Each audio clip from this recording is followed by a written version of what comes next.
Pleasure to have you, Governor. Thank you, Bobby. Thank you.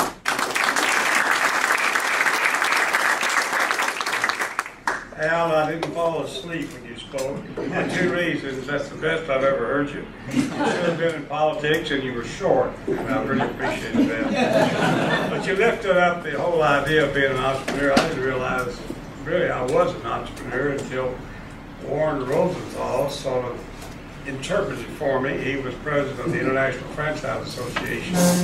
I was being honored as Franchise Entrepreneur of the Year, and the meeting was in Hawaii. And Warren introduced me, and our winner this year was an entrepreneur before he knew how to spell. And that really is true. And I guess you learn how to be an entrepreneur out of Bill Young. He thinks it's genes, and other people think you can be trained. I don't even know. There's an article in the New York Times I listened a month ago, and I think it's about your parents. You know, you grow up and you watch your parents, you emulate your parents, you want to please your parents. And I had a father who didn't care about teeing it up and letting it fly. And there is risk. And so I learned that it's okay to try, it's okay to fail. And one thing about entrepreneurs, we never fail because we just keep changing until we get it right. And I guess I've turned out to be sort of a serial entrepreneur because I'm putting on entrepreneurial seminars for my industry. There's top 400 companies in the restaurant field. 396 of them were started by entrepreneurs. In our country, talking about what's going to change, it's not going to be these stimulus packages, and don't want to get into politics out, but it's the entrepreneur. 64% of all new jobs in 2009 were from companies started 6 years or younger. And so that's really our future. When I think about state, I think, why haven't we grown? Why have we blossomed? You know, go around all over the state, there's only 3 or 4 towns that really blossomed and grown. And I think now that with the equestrian games and all the excitement, the Secretariat movie, the arena in Louisville, I think it's the greatest in the world. We have more pride, more self-esteem. I've never seen our state work together like we have in the last 4 or 5 months. I'm more proud. And I think we're the entrepreneurial center of our country. We're within 500 miles, 68% of the population. UPS came here during our administration, and they're our #1 largest taxpayer, 2nd largest employer. So the opportunity is there. And you know, there's 3 things I've learned about being an entrepreneur. First of all, there are no geniuses. After about 3 years at KFC, I went to Harvard Business School and want to find out what I need to know about running the company.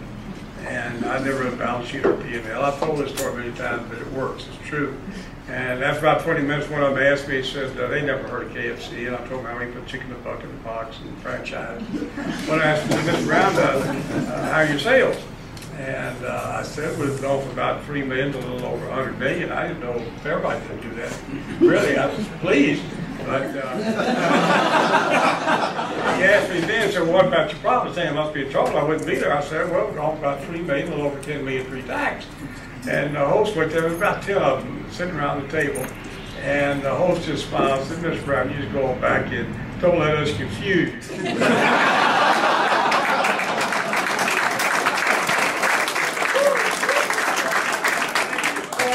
The most important element, I think, of an entrepreneur is the confidence that you can. The confidence that you're willing to try. Business really is find the need and fill it. I had an opportunity to go to China with Pierce Lines here in May. And the best lesson that goes back from the beginning of business is what they did with KFC. They found the people who could afford food. The average income is $2,500 a person. Then they found there was the most density of people who could afford food. Then they found out what those people like to eat. Then they found out what kind of food can we serve where we can make money. Nothing like KFC. They've got everything else. KFC maybe 10%. And they don't know what the kernel is of KFC, but they got a head start. They're 3 times bigger than McDonald's. They're more popular as far as image than even Coca-Cola. I'm so proud. But that just, you know, that's a lesson that we never stop learning. I think the best education or learning lesson I got about how to think through and find solutions, I got from a fellow named Andy Adams from Hazard, Kentucky, a coal miner, coal operator.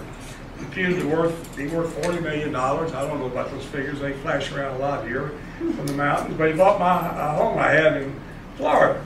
And he's putting in a corporation. I said, Andy, well, who advised you? I mean, how many corporations you got? He said, 9. I said, well, who's your advisor? Who's your financial guy? He said, well, what do you mean? I said, well, who's your financial person to tell you how tax-wise and the interchange of all your business and everything? He said, well, I am. I'm thinking, he's residential. What do you mean you are? He said, well, I just keep asking questions until I'm satisfied with the answer. And I don't know anything about anything I've ever done, you know. I didn't know how many cabinets they had in Frankfurt, but I just kept asking. I didn't know anything about fried chicken, didn't learn too much to change it, you know. We just took the Colonel's idea and we built on it.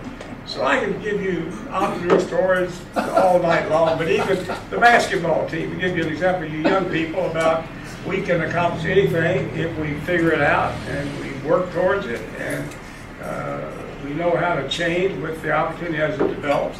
But when I had a chance to buy the Kentucky Colonels, I told my wife, I said, I'm not going to win any pro basketball team, you own it. She didn't answer any questions. She graduated from UK, and they asked her at the first press conference. There must be about 400 people, and they said, what's this? She had all one board of directors. The commissioner of the NBA told me 53% of people who go to basketball games are women. So press asked her, Ms. Brown, what do you know about running a professional basketball team? She said about as much as my husband knew about fried chicken when he got into Kentucky. I didn't answer that question. Now, knowing there's no genius, I got a kick when I read that Steve Jobs and Bill Gates were kidding about IBM, how they had something IBM couldn't duplicate. So you can't be intimidated about the big companies, because they're basically brain dead for the most part. I mean, they're wondering how to cut each other down and who else is going to get credit. That's just life. That's human nature. So entrepreneurs, it's unlimited what you can accomplish. The second thing I learned, in the words of Will Rogers, everybody's stupid just on different subjects. It failed. And I think the third thing, Dr. Todd included, I mean, you're the only academic I've ever seen that was an entrepreneur. And I've written you letters to applaud you for it. But entrepreneurs never get there. We're always not sure. You know, the easiest job I ever had, and the most secure, was being governor.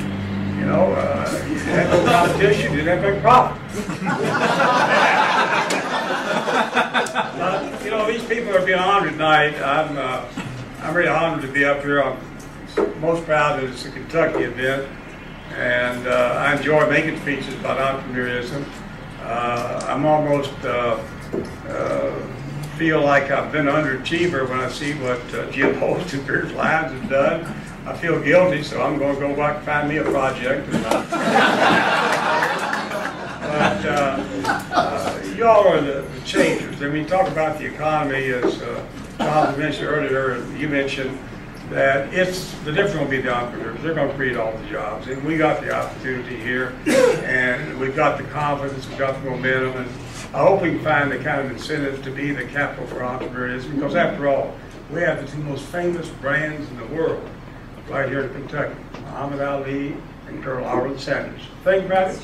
In the last 25 years, you can't name two people. You put them on a poster, and and you put both Clintons and both Bushes, and put Obama and Oprah on there. More people with a little man in a white suit and the champ than anybody on that list. So I'm proud to be a Kentucky. I've spent my lifetime Southern Kentucky. It's been good to me, from Kentucky Fried Chicken to the Colonel to the Kentucky Colonels, and the honor of being governor. It's a state I'm proud of, and our legacy I'm so proud of, but our future is in front of us. And for all you entrepreneurs, I think I can speak for all of our entrepreneurs being honored tonight. In the words of an English poet by the name of Evan Markham, when he wrote how great it is to stand in youth and dream your dreams before the stars. A better thing yet is to fight life through, find at the end that your dream is true. Thank you very much.